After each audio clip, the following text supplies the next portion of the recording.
I guess that mentality that I accumulated in school carried over to the relationship about, just again, my superiority, quote unquote, but my desire to manipulate and control the environment, because I've lost control in my own life and I allowed other people to manipulate me in their ways, again, picking on me, calling me names, all these things, creating narratives that never happened in order to just, diminish me, diminish my self-worth. So I went to the other extreme. So like, all right, I don't need anybody. I am the greatest thing in the world. And I had no basis to claim that. So once I was done with that, with her, or once we were done with each other, I went forward and, continuing my education, finishing it up, was still on the track to be a doctor.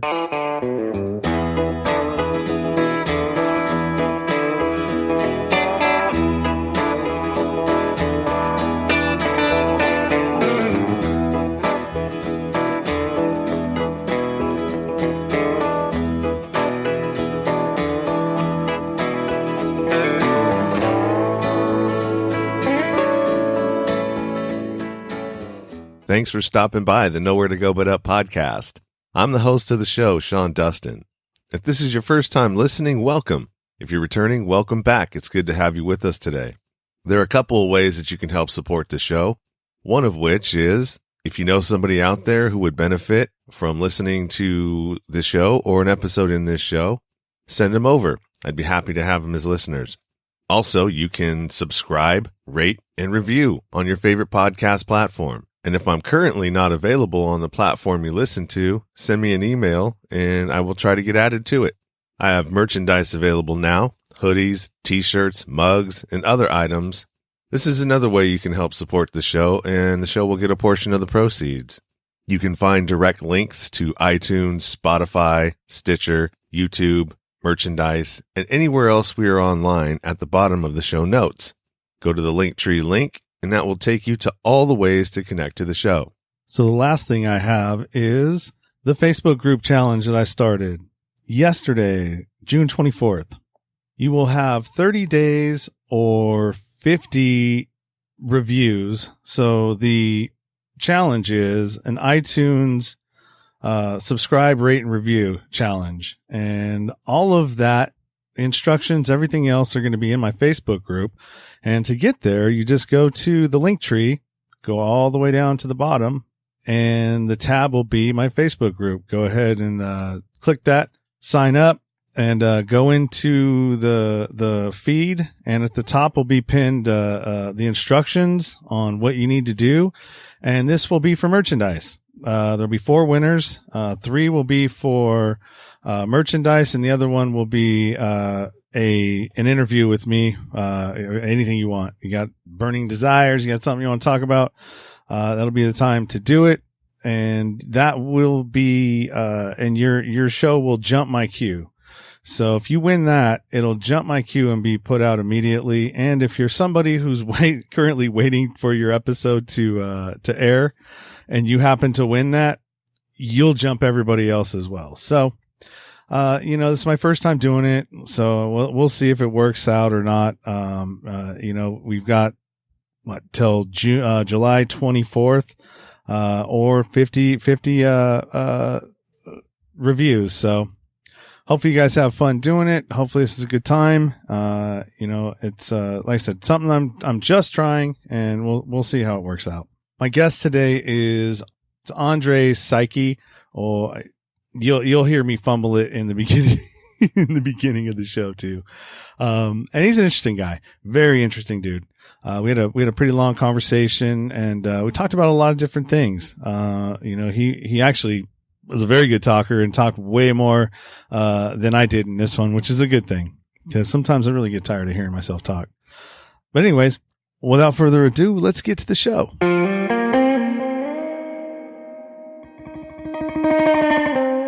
This is the Nowhere to Go But Up podcast. I'm your host, Sean Dustin, and today I'm talking to Andrey Psyche. Close.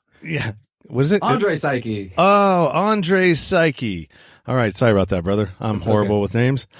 He was a pre-med student destined for medical school, and then just all of a sudden had a change of heart and decided to follow a personal development journey instead. Wrote a couple books, and here we are. Mm-hmm. How are you? Here we are. I'm doing really well. Like, thank you so much for having me on the show. Like, I just want to give you kudos to creating such an amazing expression. I mean, from episode 1, my friend, you are, oh my gosh, you got hooks in me. And every single time that I hear you speak, I can't get enough. So thank you for having me here. Thank you for sharing your story, which is super inspirational and motivational, and that you're doing this to spread goodness around the world. Like, this is such a valuable asset, and like, thank you, truly thank you. Well, you're welcome. Oh, well, yes. Let me turn that one down. That went a little too high. Well, you're welcome. I appreciate the fact that I have, people out there that are actually listening to what I'm doing, and that it's not going unnoticed. But I mean, it's really not for.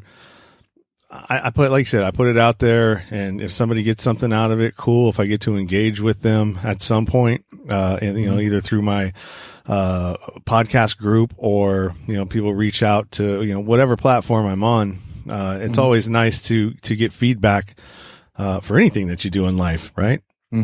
Agreed. Completely agreed. That the feedback is what keeps us coming.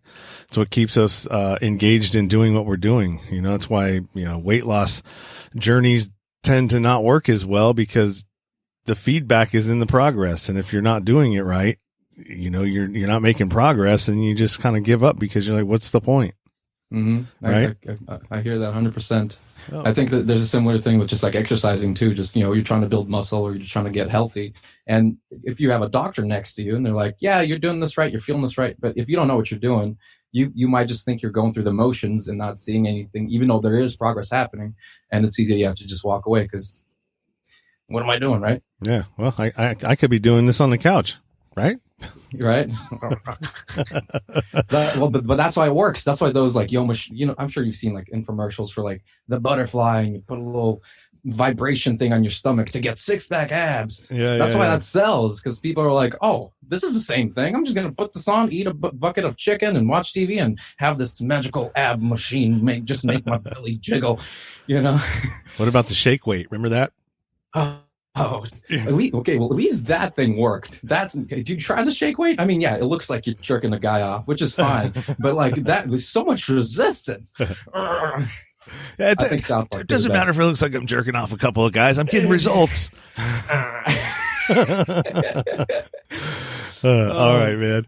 So tell me a little bit about your books and your situation, your journey, and how you got to be here. It was a great question, very deep, because I know all of us have infinite choices that we made in order to become the person that we did. And so I guess, yeah, let's start with the books. The books came out, I think the first one was 2016. It was very 2016. It was very recent to after it was right after I changed my perspective and ended up on a different side of myself. I guess I was a brand new individual, and the book kind of came out of me, and I'll get into that in a moment. And then the second book, it was a poetry book that I just kind of woke up every day. I was already in the middle of feeling a whole bunch of things. You could say the universe was kind of flowing through me, and I was on an emotional journey at this point. This was a good year where I feel like I went on the feminine side and allowed things to just kind of wash over me. And, I just felt them. And I try to capture those feelings, whatever they were, in a similar way to the first book, but in a poetic fashion that I used, visual cues, alliteration, and just language in order to paint a picture and to express like a deep emotion. So the first book was actually a philosophy book, philosophy/poetry, but mainly philosophy, about the mindset that I found through all of my, mistakes that we make in our life, through the choices that we make up till you get to a point of introspection. And then you say, holy shit, what? I lived that life. I made those decisions, and that was the best that I could do. Obviously, you can't judge yourself. You can't blame yourself for doing your best, even if it leads you to unwanted circumstances. But that was the first point that I got to. I guess, reflecting onto myself, onto my life, and say, whoa, like, there's some good things here that got me to this point. There's some great lessons that I avoided during that event was happening. And then basically I just kind of, I took those events, I took those understandings, I wrote them down, and, if somebody gets use of them, all the better for them, right? So to begin, I guess, my little journey, I want to start, I guess, let's start in middle school. I'm not that old. I'm 28 years old. But I know that middle school is very hard for a lot of people. I was a teacher for 4 years, right, recently. And they also tell me that middle school sucks. And I felt it because they shat on me and I didn't deserve it. I just wanted to love them. But middle school was tough. We all go through changes, puberty hits. And then I believe that's when we start to kind of leave our childhood behind. We want to play, we want to do things, we want to be friends, and we start to look outside to see, do I fit in? Am I doing this right? Why am I not like them? Why am I not like them? And you start to lose your individualism in the crowd think, because you're trying to be one of your friends or whatnot. So as in middle school, you go through that. It felt like I had a few friends who put me down and who were bullying me and picking on me because, I came from Russia and I wasn't normal or whatever. I'm a weird dude. So I felt ostracized for a while, and it just continued. I allowed that weight to build upon me, and I allowed people to just pick on me further, to devalue me. And I believed them, which is the dangerous part, I believed them, and I allowed that to keep happening. And I kept shitting on myself. Your thoughts keep weighing down on you. Depression starts to happen, and at that time, I was suicidal, and that was the heaviest that I've ever experienced my own life, because I felt like I didn't have control over what was going on. And then I grew up a little bit, just like built some muscle, just like, I don't know, I think I was like 5'3", 5'2" for the longest time. And then boom, almost 6 foot. And I was like, oh, I feel like I have value now. I feel like you can't do this to me now. And there was a moment where there's an individual who he kept messing with me for a good, probably for like a whole year, just throwing things at me, like little Cheetos, little tomatoes, just throwing shit at me. And, I'm looking good. I'm trying to bolster up my self-confidence by like wearing expensive clothes just so I could feel good. Not that it was working, but it was what it was. So I finally got to a point where I was like, I don't deserve this. So I stood up and just clocked him straight in the face. And then that was it. He didn't want to do anything. He felt fear, and he didn't fight back. He just kind of accepted it. And for me, that was a very interesting moment where I realized, oh, I don't have to take anybody's shit. I can go around punching people in the face. Not the lesson I should have learned, but it got me where I needed to be.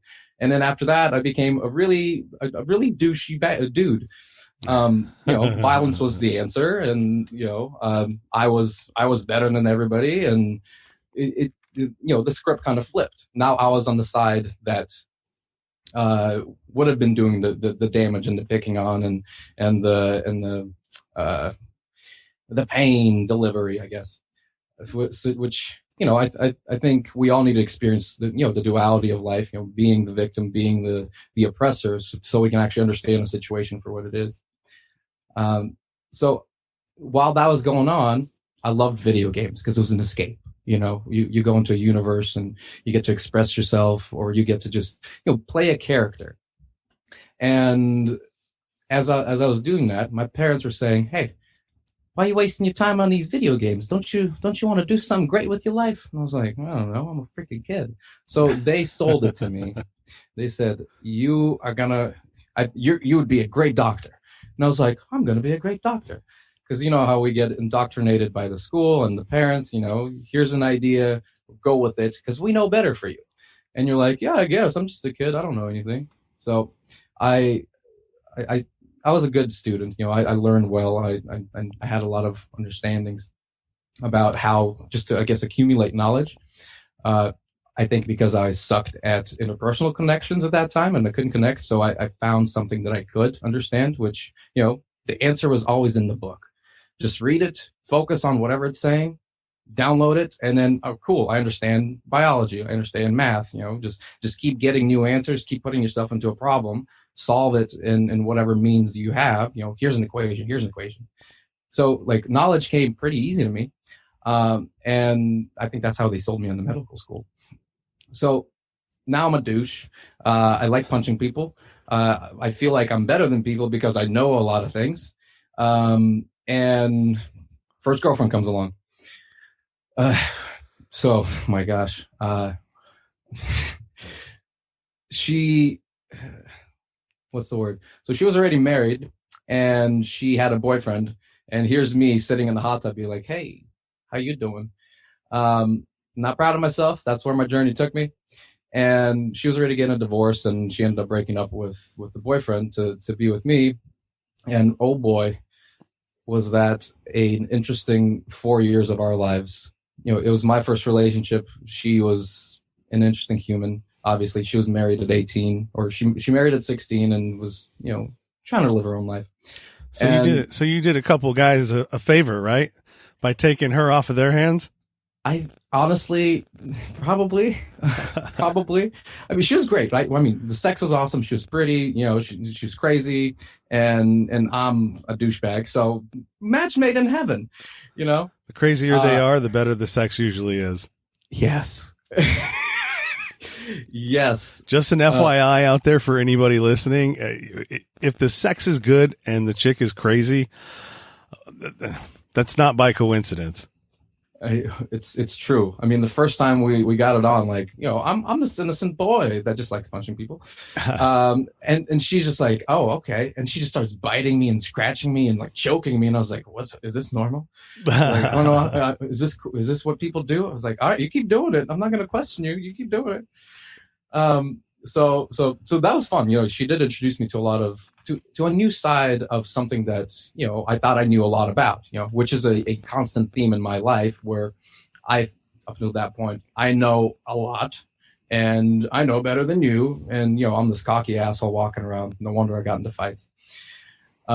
So she was that first mirror that showed me, he's like, hey, maybe you don't have to be cocky, but you can be confident, but being cocky isn't really attractive. And I was like, what are you talking about? It's the same thing. Get the fuck out of here. And, it kind of played itself out in ways that I would, as any immature boy, you found something that you like, you want to put it in the cage. It's mine. I'm right. I'm going to turn you into whatever I want. And I was very manipulative in that case. It was still, the self-defense mechanism from early on in life, but, it was what it was. And she was trying so hard to show me who I was and how I was treating her, and the fact that, maybe I wasn't being completely open about my desires, always trying to, jealousy, right? That was huge in my life at that point. Being jealous anytime she even looked at anybody and talked to anybody, was like danced. I was like, stop dancing. You're a whore, and you're trying to get attention from other boys, So there's a lot of just a walking bag of insecurities. Yeah. So I was going to say, so it was really you projecting your own insecurities about yourself onto her. Oh yeah, 100%. And that's why, like, after we broke up and after I had some realizations, like, I messaged her again, or I talked to her again, got together and said, hey, like, I love you now more than I ever did, because in the past you were only, I never saw you for who you were. I only saw myself and what I wanted in my mind, and I just put it, just this image, an illusion upon your body. You walked around as yourself, and you're trying to show me who you were, but I try to snuff that out at every possible moment I could. She sang, she danced, she tried to show me the music she liked, and every time I'm like, what does this mean about you? It means you're a whore. And I made her feel bad about being an individual. Yeah.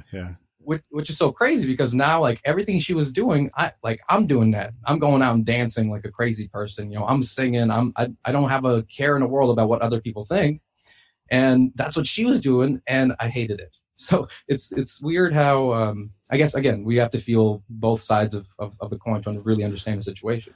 And I think I have to retract what I said, is that you took her, maybe you took her off of other people's hands, but actually she sounds like she, aside from being crazy, actually was showing you some things about yourself. So maybe let me retract that, because I was thinking of it as, maybe one of the women that I'd been with instead of yours.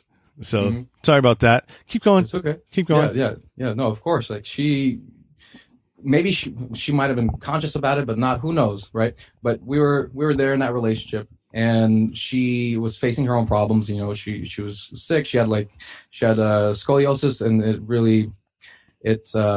it expressed itself in chronic pain all the time. So she had to self-medicate, and that's when it was like, pain pills came into play, and then she graduated to heroin, and then here's me, in not medical school, just pre-med, learning about all these things, and just like being in the situation. I'm like, I wish I could help you. I can't help you.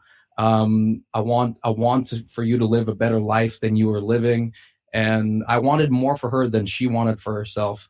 So we just continue to have this torsion between ourselves that kept pushing her away. She'd run away every other week. She would run away. She would hide, and then she'd come back, and I'm like, oh, I love you, I'm sorry. And I'm just like, you bitch.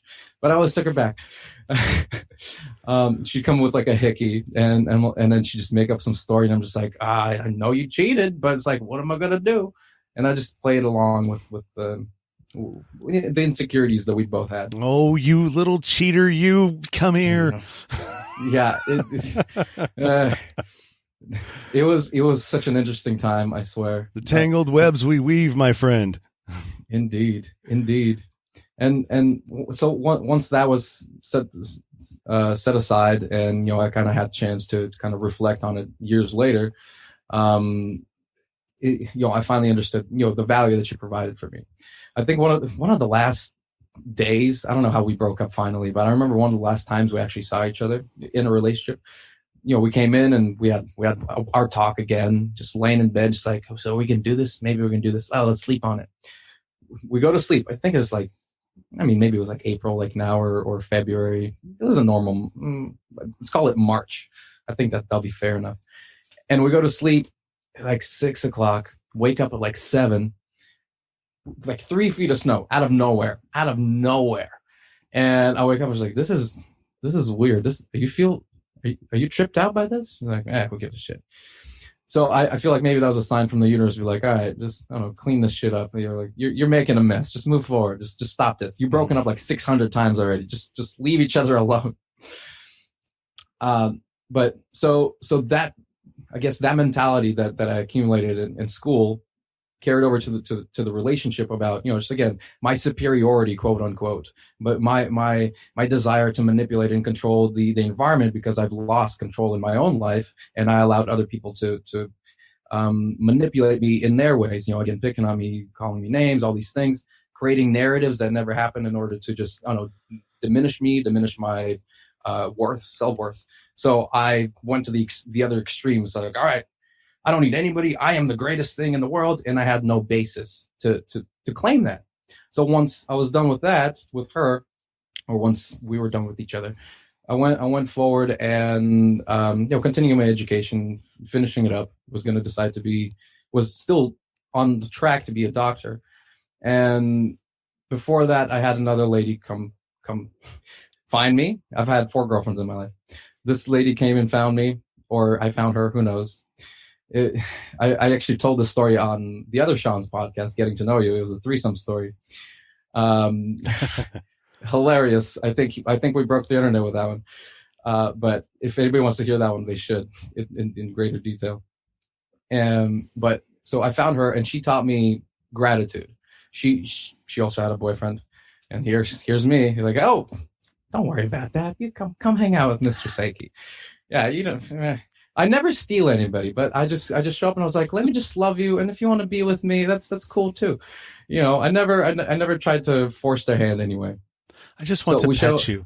I just want to pet you. That's it. That's all I want. Just let me love on you. Yeah. What about him? Yeah. Him? Who's he? Yeah.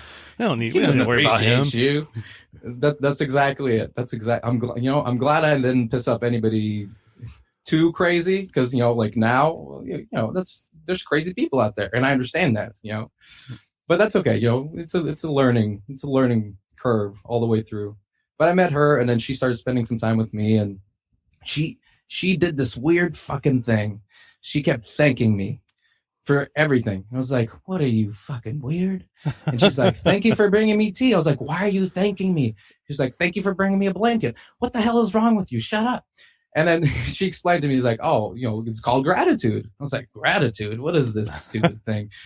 And, it honestly was almost repulsive for like the first couple of weeks. I was like, I don't understand what is happening here. Like, I never experienced that ever in my life. It's always felt like, me versus the world. Even with the first girlfriend, it felt like I was battling her rather than, there was a team situation happening. So she showed me, first of all, that I'm not always right. She told me, like, go research some shit about whatever things. I think we had a disagreement about cannabis, right? And at that time, I used cannabis in high school, and then I put a negative lens about weed because it got me into weird situations with people that I didn't respect or that didn't respect me. And so I put a negative lens on cannabis, and I was like, yeah, this is for drug addicts and for stupid people and for assholes and just whatever. Again, just to rationalize things. The mind is an untrustworthy thing because it can rationalize everything.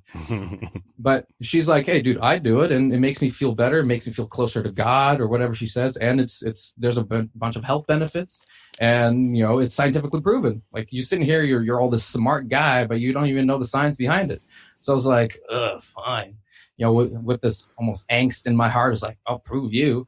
And she proved me wrong, because I found everything I needed to see. The science backed up, the health studies backed up, and I was like, oh, maybe you're right. Maybe it was my own, my own reflection, my own perspective that just needed to change. And once it did, I kind of felt maybe just I could breathe a little more.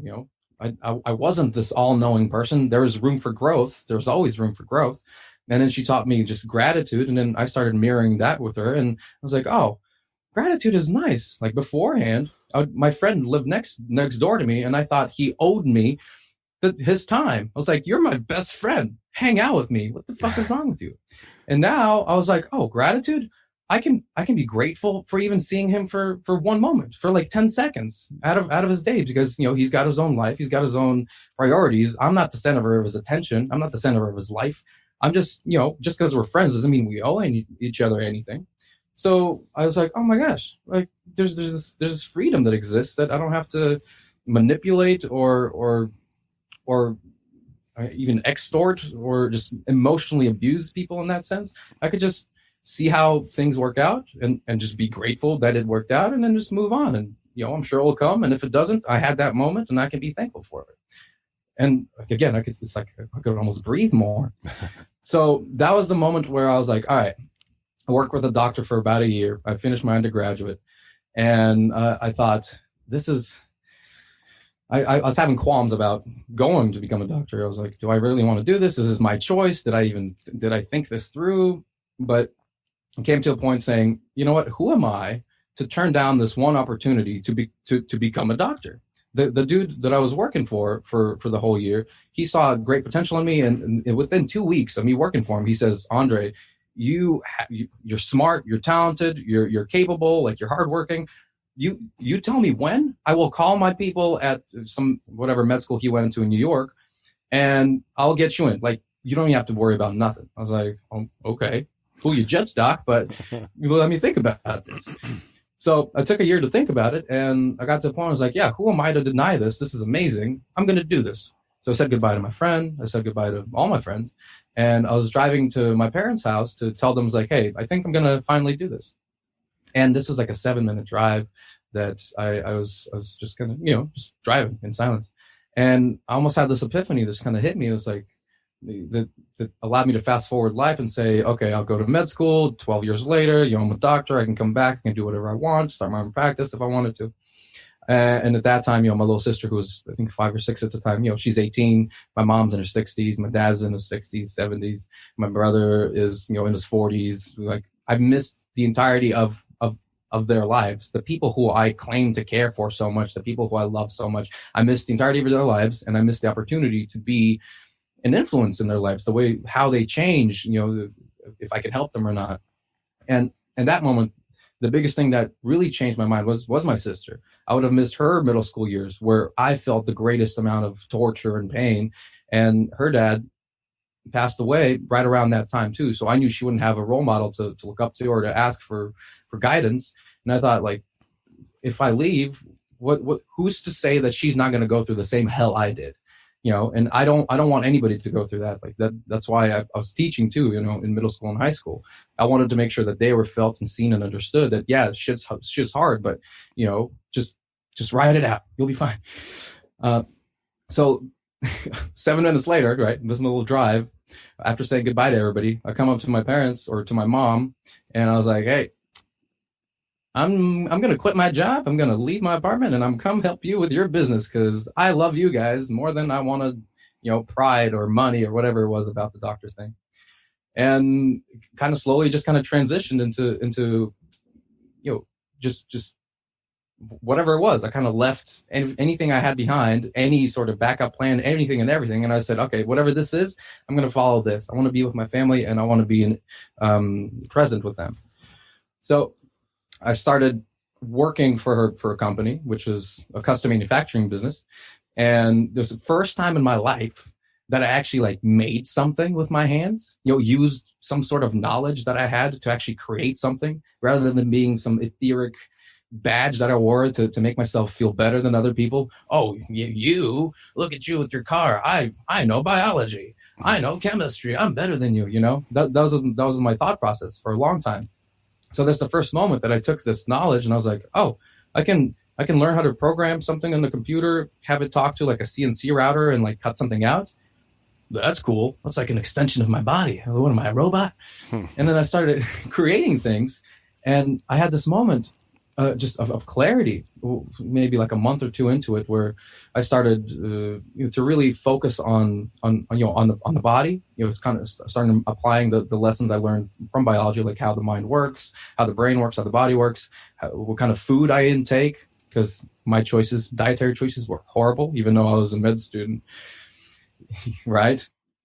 And I got to a point where, I started eating cleaner. I started thinking clearer. I started expressing myself a little better. And I just had this lightning strike about, and I understood I was the creator of my universe. I was God, in a sense, not the God. I don't need anybody calling me hubris, but I was God of my own life. I can manipulate, I guess maybe not manipulate is the right word, but I could envision something for myself and then carry it out, and that, for me, that was what the trade, the CNC router kind of taught me. So from that moment, I thought, okay, if I am the creator of my universe, what do I do with this? How do I use this? And if you see my shirt, just start throwing paint. It was like, all right, I'm just going to start throwing paint at things and just see what happens. And that's where it kind of all began, my kind of self-transformation of just that understanding of I can go out and I can shape the universe in ways that will express itself through my current emotional state of being. I guess it goes a little deeper than that. What I wanted to prove to myself was that if I am the creator of my universe, and going back to quantum mechanics, just the understanding of particle duality, how something can be a wave or a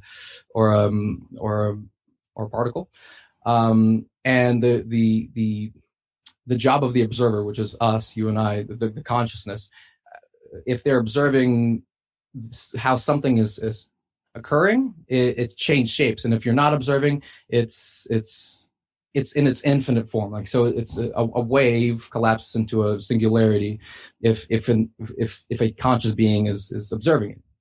So for me, what it meant is all right, so if I am creating something with an intention, and I'm not trying to manipulate it or control it in a conscious way. I'm not trying to, like physically draw a horse. I'm not trying to physically draw a horse, and I'm just kind of in this flow of creation and using, physics and the universe to just kind of, express itself the way it wants to through me. Then I'm going to start to see something, interesting. Something will show to me that that there's a connection happening, that I am in fact creating just the way the physical universe exists. And that's why let's just throw paint at the wall or at canvases. So I started throwing paint, and I got to a point where, I have a painting and I'm looking at it and I was like, all right, there's something here. I don't know what it is. And I started taking macro shots. I got a little camera, started zooming in and just looking at points of interest on these paintings. And everything, they all had something. So I zoom out, or put it up, put it on the computer, just kind of inspect it, almost maybe like the what's his name, Freud and his ink blot tests. I know there's a fancier name, but people know what we're talking about. And just kind of started to look at my own mind. What am I perceiving in this image? What am I seeing present itself for me? And very slowly, or I don't know, maybe very fast, who knows, again, lost concept of time, it started almost speaking to me. These obviously they're coming from my head, from my own thoughts, but I'd look at something and there'd be an attachment of some sort, and they would start reflecting my own life. Maybe I use it for, again, just introspection. And it was like, holy crap, there's this image of a face, and that face reminded me of this occurrence. And then I'd go down almost like a rabbit hole about this occurrence in my life. And I extracted, like, oh snap, love your neighbor kind of thing, just appreciate the things that you have. Like what love was, how to be successful. Like that was my first book. I just translated these like, I think 32 images, and each image just kind of pulled something out of me, and I just wrote it down, and it ended up being just my personal philosophy book of how I got to this kind of thinking, how, like, health, the way that the world is functioning right now, the way that, maybe even governments or whatnot, and like why everything is structured the way it is. If you want to be successful, what kind of individual does it take to be successful? What kind of mindset does that take?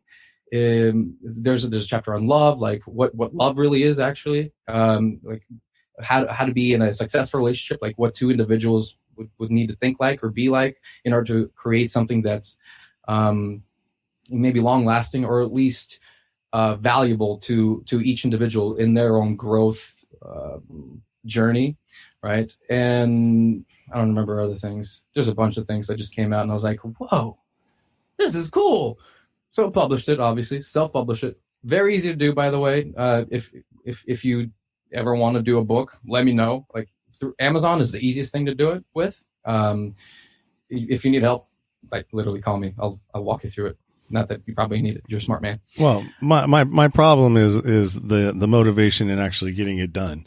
That's where my problem is. I want somebody to do it for me. Really, that's what it comes down to. I'm just, I'm like, fuck, can I have that robot, following me around, and all I got to do is just tell my story and you put it all together. I mean, there's ghostwriters out there, but like, I'm super lazy to where it's like, all right, well, I need more than a ghostwriter. I need a ride along writer. Okay. That's so funny. I mean, but like Gary Vee, that's what he does. A few other like entrepreneurial people who are #1 like bestsellers, that's what they do. They can talk. I know you can talk. They just talk into a recorder. They get it transcribed. They send that to an editor. They kind of format it better, and then they publish it. So like that way you save your time. You can talk about a subject for whatever. Let's talk about whatever your book's about. Right? Boom, copy. It's written down. Rev.com. They transcribe for like $2 a minute, I think. I did it once with an episode and didn't do anything with it. But it's the technology's there and the people are there and it's fairly affordable. Yeah. But yeah, I mean, we can talk about that later if you want. So, the first book came out, and third girlfriend came around. Whew.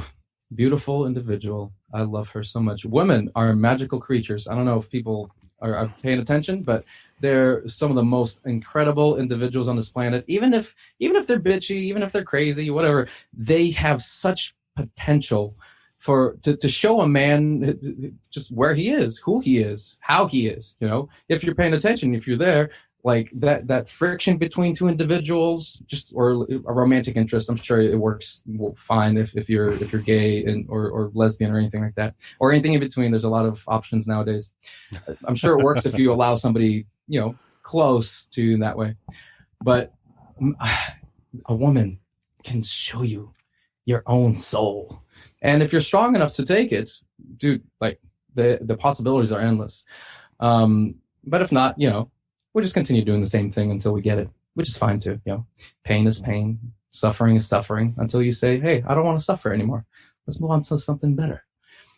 It's a lot like addiction. Addiction's the same way. It's like a toothache. You deal with it until you can't deal with it anymore, and then you go and have something done about it. People attitudes, perceptions, it's all the same. It all kind of works the same way. I completely agree. And it's funny you say toothache. I pulled one of mine out. Because, it was stupid for like 3 years. And it was there and I was treating it. And I think there's like an abscess. The nerve started dying. And so I couldn't feel pain, but you have to clean it out all the time. And I thought, why am I dealing with this? Well, like 3 years of so much wasted time. I just went to the doctor's like, pull it out. Like, you sure you don't want a fake one? Just pull it out, man. And again, it's like, all of that suffering that led up to it, I could have just decided to pull it out 3 years ago. But sometimes we need that pain and that suffering of just whatever it was to give us the lesson to understand, hey, I don't need this.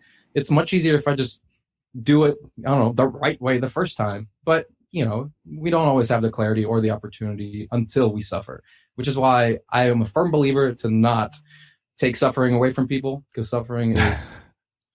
it's how we grow. It's how we learn.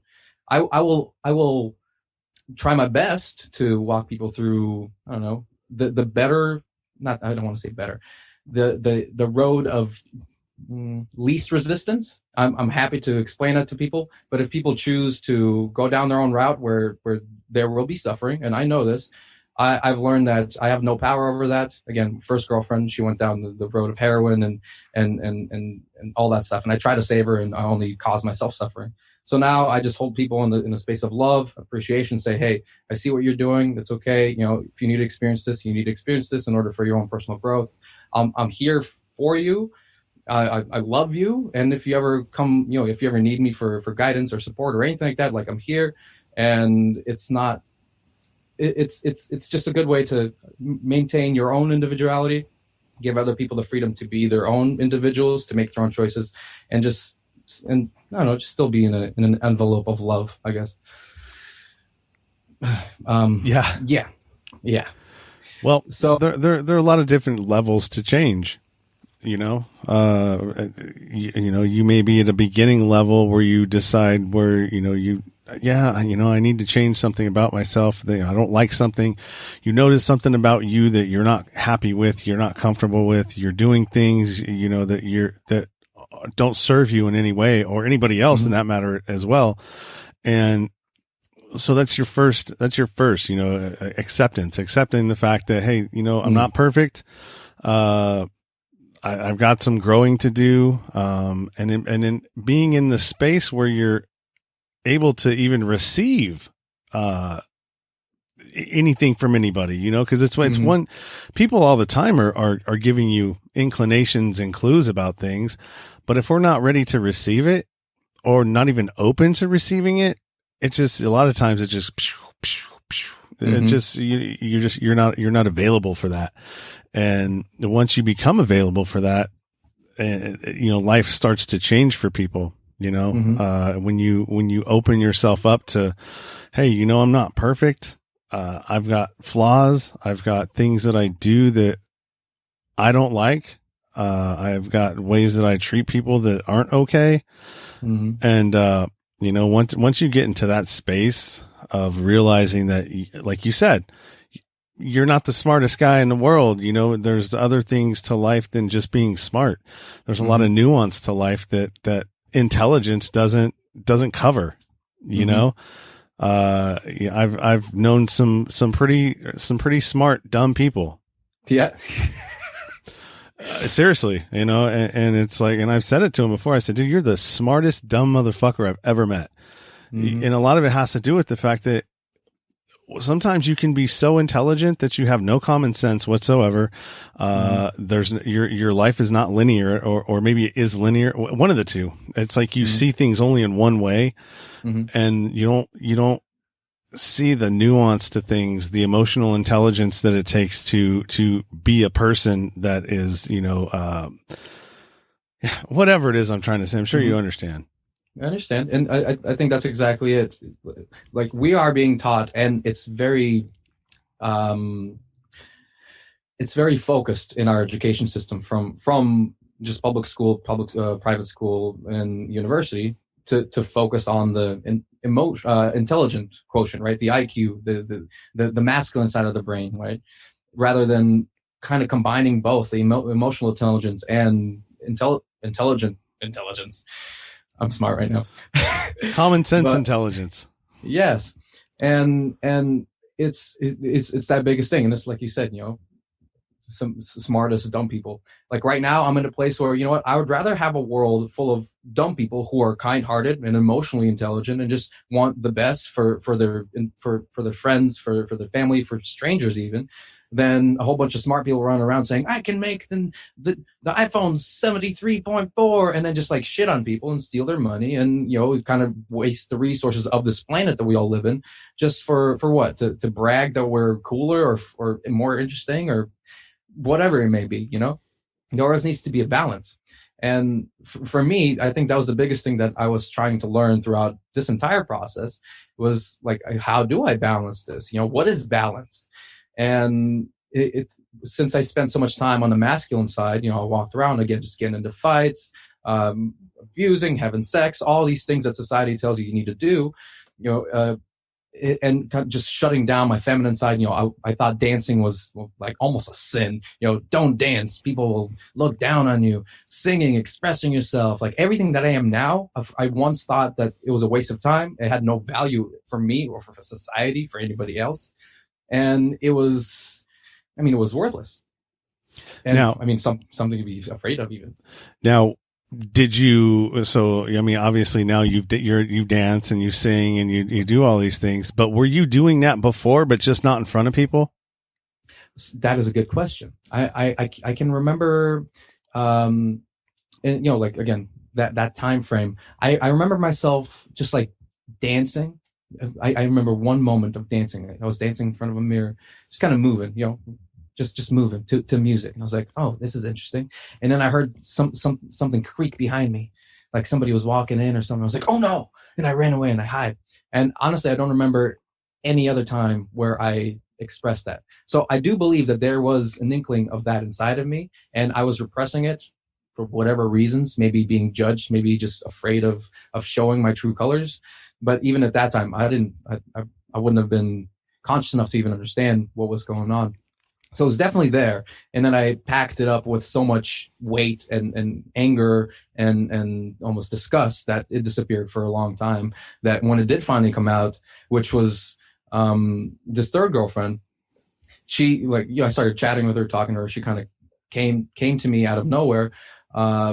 Literally at the point of my transition from being this douchey guy to more, you know, free flowing, more accepting, more spontaneous, just kind of taking the things as they are, just like, all right, it is what it is, whatever it may be, and I'm just gonna observe it. And then she came to me like that week, and I was trying to explain to her, I was like, you know, like who you are, who she was, you know, again, just almost like a hippie person, you know, and she matched me at that moment. But I was looking at her and I was saying, my gosh, if I would have met you 1 week ago, literally 7 days ago, I would have been repulsed by you. I would have thought you were freaking stupid. I would have not even gotten close to you. But I'm a brand new person and I'm super attracted to who you are. Like, this is what I want. This is what I love. This is what I am now. But I remember it clear as day, this other dude that was right there. right there. So it was a very interesting position to be in. And when I spoke to her, when I talked to her, I messaged her all these things. She, after some time, she told me, she's like, Andre, you're a poet. I was like, the fuck do you mean I'm a poet? Like, what are you trying to say here? She's like, dude, just look at the way you talk to me. Look at the things that you say to me. Look at your messages. Like you're poetic. Like there's beautiful imagery. Like there's so much emotion in it. Like it's gorgeous. No one's talked to me this way before. And that was the first moment I kind of opened my eyes. Like, maybe you're right. Maybe I am a poet. And it was almost as if she gave me the permission to just follow this line of thinking, line of reasoning, line of speaking even. And since that day, all right, let's start writing stuff down. Let's start putting things down. I'm a poet. I can do these things now. Oh my gosh.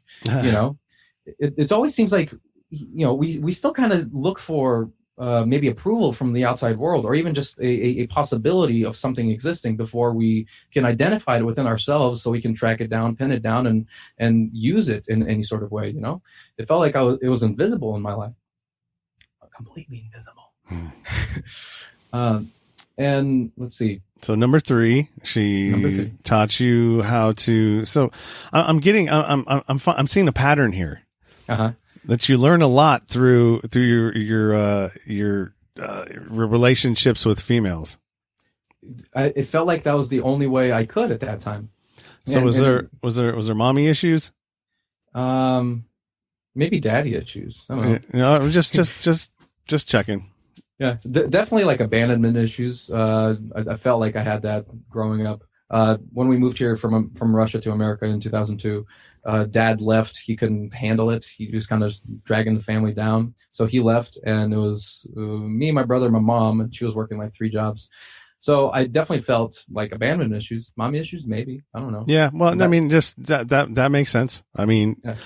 I'm starting to see why you like my podcast so much, because there's a lot of parallels between your world and my world. Like you're like I'm so happy you shared your first episode, because it was so rich in your storytelling and your patterns that you displayed down. I heard it and I was like, my gosh, I tried to listen to it and do something else, and I thought I was cheating you. So I was like, I'm going to finish this, and I'm going to go and I'm going to listen to this specifically. And I just sat there and I just ingested it, and I was like, damn, this is good. Okay. This is about you though. So let's get back to you. Yeah. Yes. Well, you and I will talk later about you.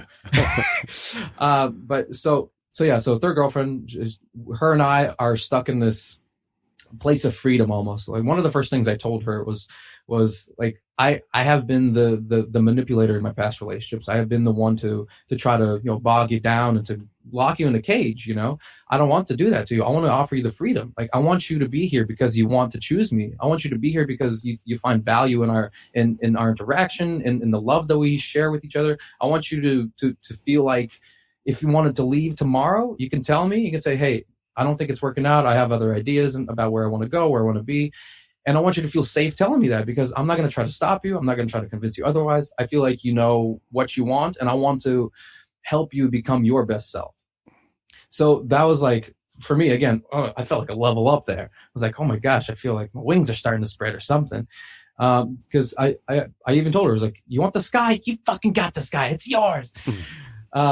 And we had maybe like a good 6 months of our life in this just, we're just floating together. There was no I don't even know how to explain it. It was just there. We were being together. We had fun. We went out. There was no structure. We were just one, and it was gorgeous. And with her, with her. One of the last times we were together, sexually, we were having sex.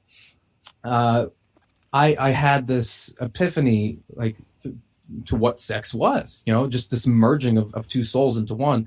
I was going down on her, and I'm telling you, I saw freaking like Gaia, the Mother Earth, just sitting there, just like birds are tweeting, and there's just mountains, and there's like this very, very scenic imagery, just like inviting me into its I don't know, presence. And I was like, what is happening here?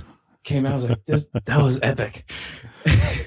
and just like, so with her, like, even sex just a new level. It wasn't something physical. It wasn't something like for an achievement. There's this just emotional connection. There's this just tangling of souls that happened that it left its mark with me, so much so that after her, I was like, all right, I'm done dating. I know what I want. I know what I'm worth. I know the individual I want to spend my time with. And I just went celibate after that.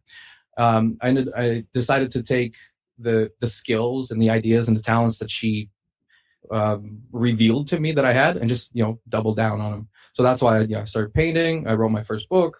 I started to just kind of went out and tried to develop my mom's business while developing myself, making connections, just like being active in the world and trying to share this understanding that I had, this love that I've come to understand, to just be like, hey, have you heard about this love thing? It's fucking awesome. I just came across it. It's delicious.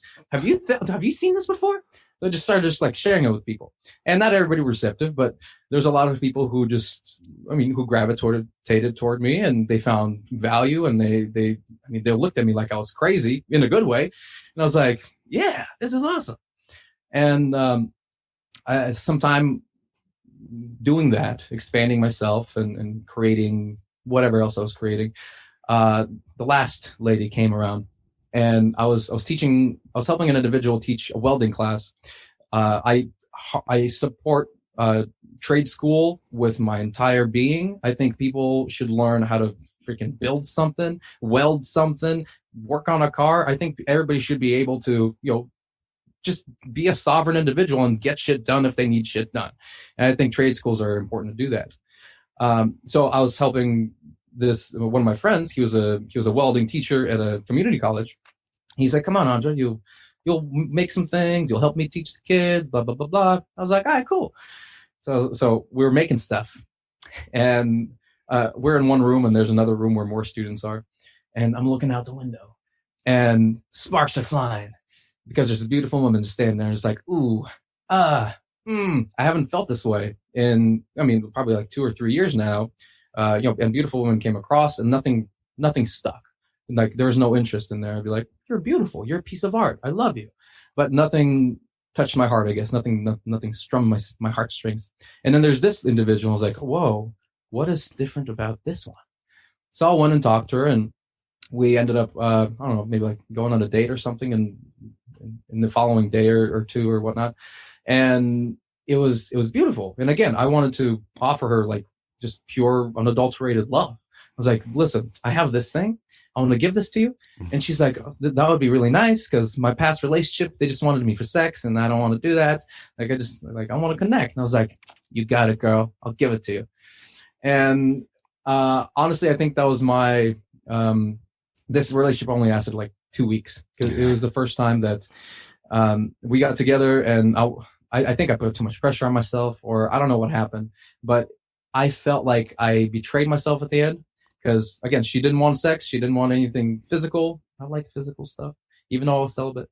And I felt like I manipulated her into at least, going down on her and enjoying my time and giving her pleasure, And she enjoyed herself. And then I kind of got out of it. And I thought to myself, what did I just do? What did I like, how did this happen? Like, I wanted to focus more on like the emotional aspect of this relationship. And here's me kind of going back on everything I stood for the last few years. And I got into my mind, I said, you know what? I feel like I'm going to hurt you. So I have to let you go. But before that, she inspired me to just quit talking. She inspired me to start taking action. At this time, this was the first season of my podcast. And I just, got people on there. It's like, blah, blah, blah, blah, blah, talking about a whole bunch of stuff. And just trying to share that. But with her and her family, they're all also artists. They were doers. They were creators. And they were always making something. And when she came by to make some artwork with me, something struck, or just something changed. I don't know. But she inspired me to just say, all right, yeah, you're right. Let's sit here and just talk. You can see how much I talk. I can just sit here and talk for a millennia, but what do I have to talk about, right? What am I really saying? What do I have to show for all of this talk that I'm doing? And that's when I was like, oh, it kind of paralleled back to when I was a douchey dude, and I thought I knew everything, and I just had to just be there and just be cocky all about it. I found myself at a place where, yeah, I have this understanding, and yeah, I have this love, and yeah, I got to a place where, like maybe I have some clarity about what is going on here, but what am I doing with it besides just talk? So I was like, whoa, again, just kind of something shifted inside of me. And I was like, all right, let's make stuff happen. Let's go actually like do something in this world. Let's create something. Let's move mountains. And so unfortunately I had to let her go. But then since after her, I picked up music, because I found that if you want to deliver a message, paintings is not the best way. Most people don't know how to look at a painting and extract the knowledge. Poetry, also not the best way, because there's a lot of ambiguity that can be had there that maybe most people might not connect to. But music, or reading as well. But music, it happens in the background almost. It's everywhere. It's in our airwaves, it's in our kitchens, it's in our cars. And if you get your message, packaged nicely with a nice little melody and it's digestible enough, people might not even be listening to it, and you're getting in their mind. And your same principle as marketers use, you're getting brainwashed.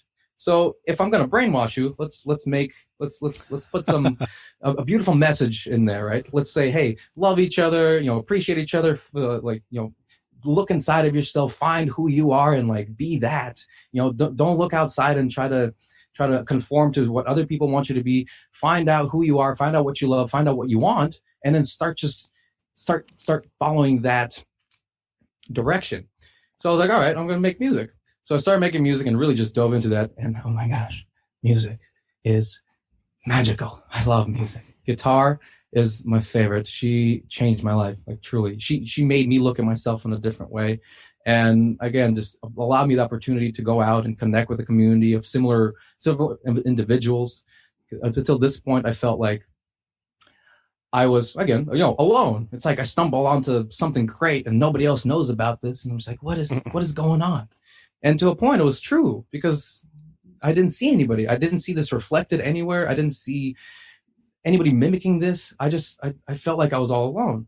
And then with music, I stepped out of my comfort zone. I kind of started meeting people. I started seeing individuals who were similar in their mindsets. Like, yeah, we want better. We want change for the world. We want something better. We want people to feel loved and appreciated and taken care of, and, to express themselves. Like, there's this life where people are living in fear, and they're being bogged down by maybe even just like whatever. It can be anything and everything.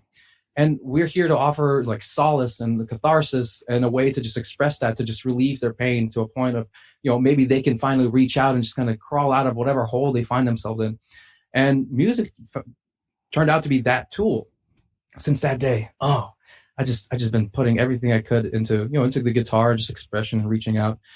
And out of that, second poetry book came out, and whatever else happened, like now I don't know where I'm at anymore, honestly. I'm just kind of floating in a bunch of color, if you can see, and just literally walking around like this everywhere I go. And people think I am the visual expression of the coronavirus, because I'm just like this Jackson Pollock clothed person with weird glasses and a hat, and I don't know. I just like, I have no more what's it called?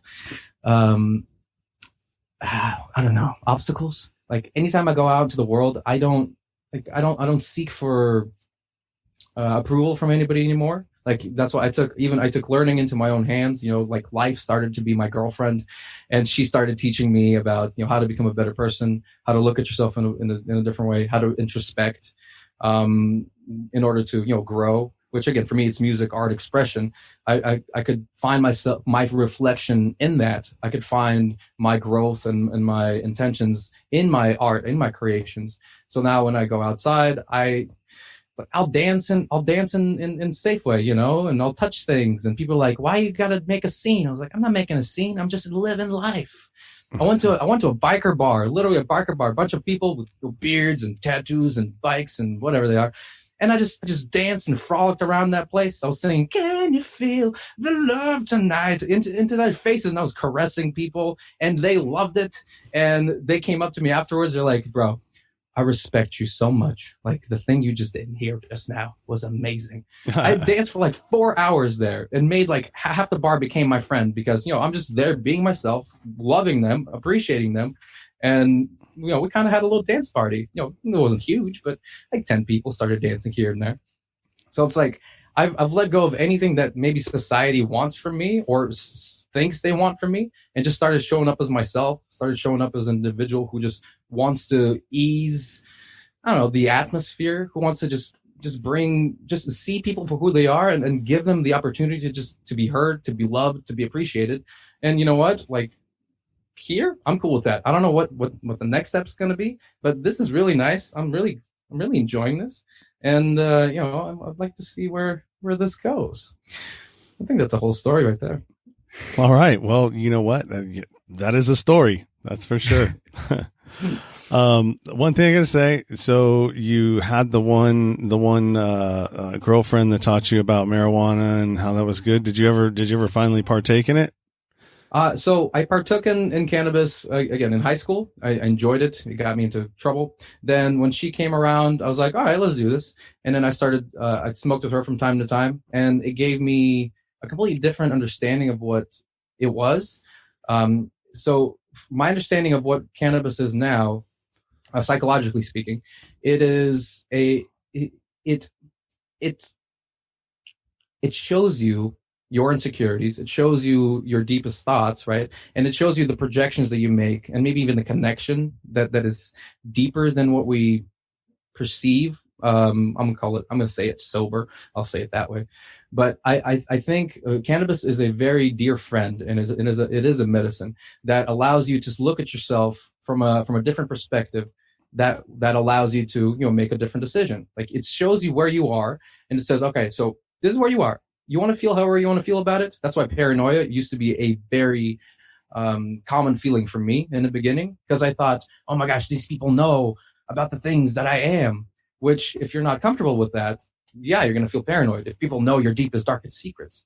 But once you understand that your deepest, darkest secrets are everybody's deepest, darkest secrets, that we're all feeling this shame sometimes, this negative, this depression, all these ideas that we live with, that we are afraid to tackle. Once you understand that, you're like, oh, he understands me. He understands my pain. And then it becomes a reason to connect instead of a reason to fear.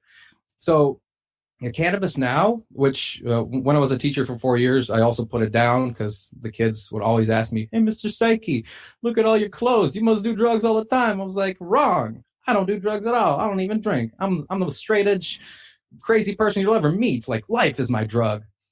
And once I quit, or once they fired me, I guess, I was like, well, I mean, I don't see anything wrong with cannabis. I guess there's plenty of medicinal reasons to use it. And, it gives me, again, a platform for perspective from time to time. So I'll use it here and there. If I have a migraine, that's the only thing that will help me just not cry about it.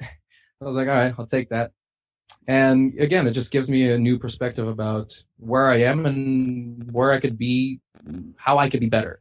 I use it as a tool for growth.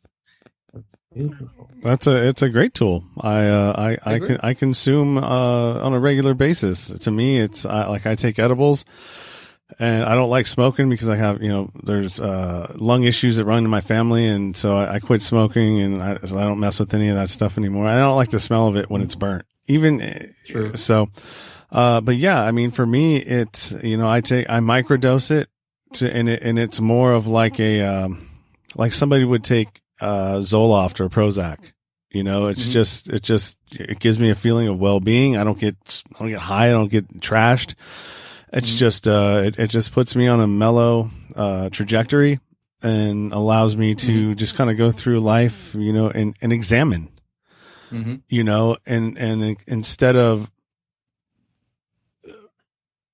seeing things from, oh, this is being done to me, it allows me to flip it around and go, oh, well, what am I doing to invite this? So it's great for introspection for sure. Definitely allows you to, take a look at yourself and how you engage with your environment, not how the environment's engaging with you. So I enjoy it. And I enjoy mushrooms too. That's a more intense version of what you're explaining. you know, because that really sheds your ego. And like, if you're having an issue with something, I'm not a doctor. Let me just make that disclaimer right now. I'm not a doctor in any kind of way, or a medical professional or psychologist. I just know what works for me and my body and my mind and how I get through my own life. And yeah, mushrooms, definitely. I think that everybody should take a trip, at least a 3.5 gram trip, once in your life, if you're having some issues somewhere, man, it will definitely, it's helped me. And, you know, I'm getting ready at some point to take another one, because there are still some points in my life with my attitude and how I see things and my laziness, you know what I mean, that I need to get under control. And so I'm going to go and dive into my mind for a little while and see if I can't come out with some solutions and some answers. Mm-hmm. That's beautiful, and thank you for sharing that too. I'm a huge proponent of what's the word? Psychedelics. Yes, I am a huge proponent of psychedelics. Definitely, like I support MAPS. Any chance that I get, you know, psychedelic research, to use things like mushrooms or ibogaine or even ecstasy, anything that kind of disrupts that our thought pattern, to kind of give us a brand new understanding of what is. Because yeah, it's been shown and it's been proven that psychedelics have cured people of alcoholism, of heroin addiction, meth, all of these things. And it's like, it's one of the greatest gifts, truly and honestly. Like I've done it. I try to do it every 3-4 years to just kind of, you know, just see myself, you know, because we can find ourselves, you know, kind of wakefully or sleep, being awake and being asleep while we live our life. And sometimes you can't distinguish between where you are, you know, that's just the nature of being. And I find that, you know, every so often, or a few years, just take that and just inspect, where have I been? Have I done anything that I haven't noticed that I've done? And then just truly, you know, again, own it, take responsibility for things that are happening, and say, oh my gosh, I completely neglected this whole thing over here. I need to make sure that I don't neglect that. So you put that in your pocket, and you're better for it, you're wiser for it, because you're not allowing things to go unnoticed. So, and thank you for sharing that. That's beautiful. Well, it's a natural catalyst. Mm-hmm. It's a natural catalyst for change. And every civilization has dabbled in some form of psychoactive medicine, depending on what region you are in the world. You know, like, let's say in like the people that have peyote, you know, readily available in their area, they did it. Marijuana, they did it. Opium, they did it. You know, just, it doesn't matter what it is. And if you know a little bit about our history, you know, and you talk about the medical people, every medicine that is from Western medicine, from pharmaceuticals, is derived from a plant anyways. Mm-hmm. You know what I mean? So they just throw their shit in there that, you know, either doesn't cure you or it causes something else that they can make money on down the road a little bit later. But what people don't know, and this is going to get off into a little bit somewhere else, but really what people don't understand is that, like, all these Ivy League schools, they were all built with drug money. Okay. From opium, the opium wars with China, you know, and this is getting way into our history, but yeah, a lot of these schools were built with drug money. It's legit. If you think, oh, you son of a bitch, there you go with your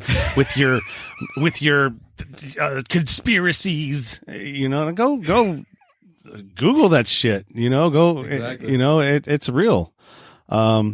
Yeah, but I mean, they do serve a purpose, and there's a reason why they've been outlawed and they're illegal, and you know, because they work.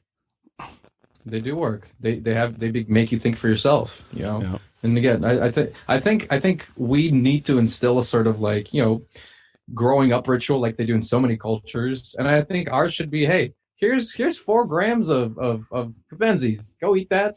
and just kind of sit with yourself, see what you come up with, see what happens, kind of look yourself in the mirror, and then and decide what kind of person do you want to be, because I remember one moment, or one trip, I should say, where it was very blatant that there was things coming down, however they were coming down, and I was seeing it, all the injustice in the world, and I understood that you either accept whatever injustice comes your way, or you get to one that you look at and you say, I cannot allow this to exist. And you either have to do something about it, or you live in shame, knowing that it is existing there and you're not, I don't know, man enough or just strong enough to go and tackle it.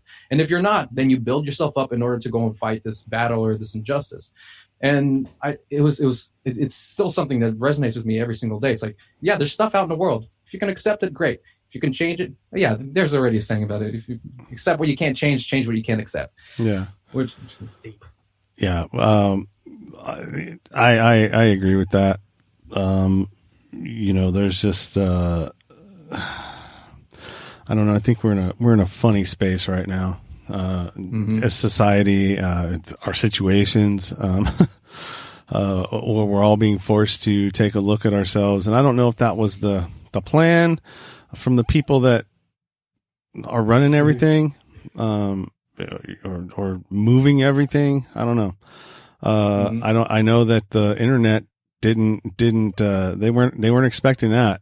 The amount of how quickly information spreads, and the news cycle now went from a week and a half to a week to instantaneous.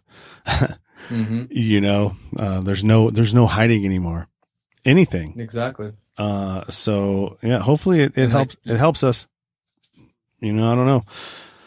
Who knows? Talk about history too. That's accessible now. Like all that information about history, how America was founded, how everything became the way it is now. Everything is written down, and again, you can take that with a grain of salt, because who's writing it. But then you just make sure that you educate yourself from every possible direction and say, all right, what am I getting out of all of this? What do I think happened? Not what did they tell me? Because it's so easy to just listen to what somebody else tells you. And I think that's one of the biggest problems, is we continue to look up to an authority figure to think for us. But with all the knowledge available in the world, take what you need, collect it in a pool, and say, all right, what is this telling me? Is this telling me that blah, blah, blah, blah, blah, or blah, blah, blah, blah, blah, blah, blah? And then make your own decision. And that's how you become a free individual, a sovereign being that can actually think for themselves and then make decisions that are best, in your opinion, the best for yourself and for the ones that you love. Absolutely. And we are at 1 hour and 12 right now. Goes by fast, huh? It goes by fast. So why don't you go ahead and give all of your spaces and places where people can find you, plug anything you need. I'll have it in the show notes available as well, but go ahead and voice it if you like. Okay, thank you, Sean. So first thing I just mentioned, MAPS. It's an organization that you can donate to. It's a nonprofit organization that you can donate to continue the research with psychedelics, and bring it to people that might use it in mental health places, and maybe even legalize it eventually. I know we are going in that direction, but MAPS is definitely an organization that I respect and I give to as much as possible.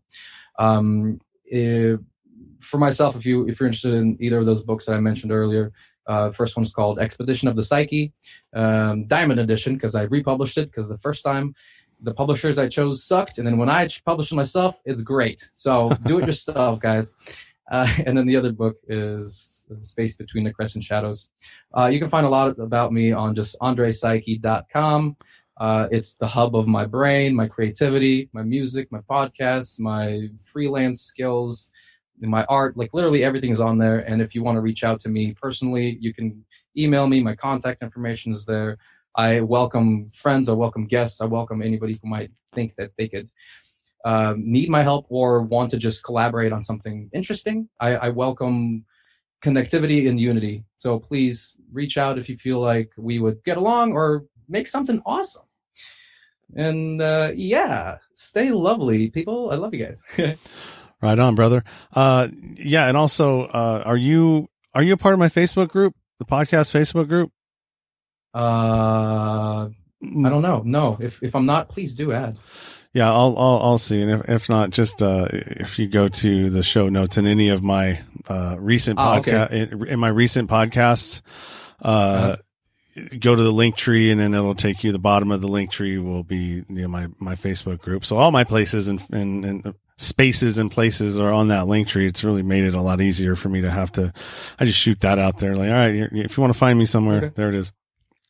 But fantastic. Hey, I want to, yeah, dude, I want to thank you for being a guest on the show, coming and talking to me, hanging out with me this afternoon. It's a pleasure to listen to you and all of the parallels that you and I share. So, I mean, we should definitely talk again, maybe collaborate on some other stuff for sure. Most definitely. And I will add you to one of my groups if you would like. Yeah, that's fine. I'm collecting amazing humans into one place so we can make something interesting. And I would love for you to be a part of it. Yeah, for sure. Just send me a invite and I'll make sure I accept it. I will. All right, Andre, I appreciate you, man. Thank you. Appreciate you, my friend. I love you. All right, brother.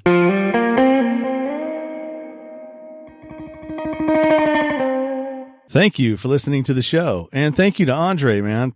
Sorry I got your name wrong. My bad. But it was great conversation, great time talking to you. And, I hope that we connect somewhere down the road in the future. As always, our information, or Andre's and my information, will be in the show notes. Don't forget to subscribe, rate, and review. Don't forget to jump on over to my Facebook group and join that challenge.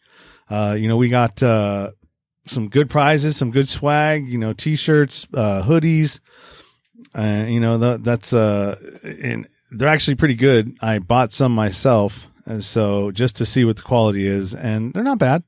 The hoodies are really comfortable. I don't think I have a whole lot more. These things are going to start getting a lot shorter, these intros and outros. I'm going to start trying to burn through these, episodes that I need to release. So, I've just kind of been, like I said, I'm trying to work through some personal stuff, just a little depression here and there, trying to just make my way through this damn COVID thing.